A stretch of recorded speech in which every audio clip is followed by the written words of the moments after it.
In this video, I want to go through parts B and C and specifically explain how to correct for continuity when we use the normal approximation to the binomial to approximate a probability. So I'm already assuming that you know how to find the mean and standard deviation, and something like part A is pretty simple. So I'm going to skip on down to part B. In part B, we're asked to find the probability that the random variable is less than or equal to 86 using the normal to approximate.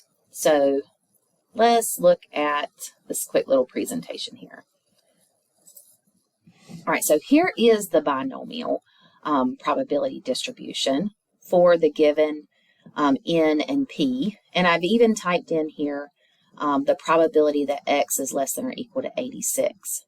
This is what the binomial probability distribution says. But we're asked to use a normal probability distribution to approximate this.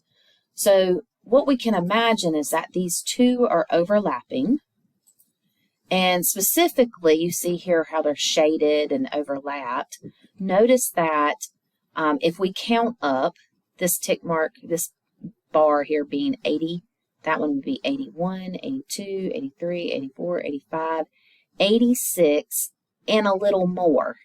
Okay, so I want to be sure that I include 86 because of this equal to sign. So when I use the normal calculator, say inside of StatCrunch or something like that, what I'll type in the normal calculator is find the probability that the random variable is less than or equal to 86.5 to account for that continuity here.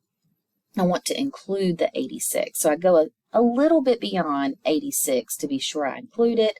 Remember, the reason we're doing this is because a binomial probability distribution is a distribution of discrete random variables, whereas a normal is continuous. So it's going to look like this, the fully shaded region. Inside my math lab, they want to see this answer, not the one that the binomial probability distribution or binomial calculator would give you, but instead what the normal calculator would give you. So let's look back now at part C.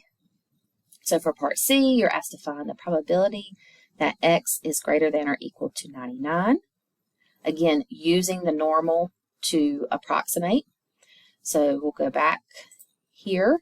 So if I go to the binomial calculator inside of StatCrunch, I can type that in exactly as probability of x is greater than or equal to 99 and determine that probability.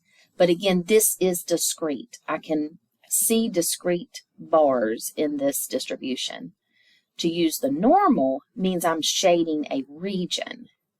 So we'll overlap the two, and we'll see that I actually have to go a little less than 99 to be able to include it. So I'm right here between 98 and 99.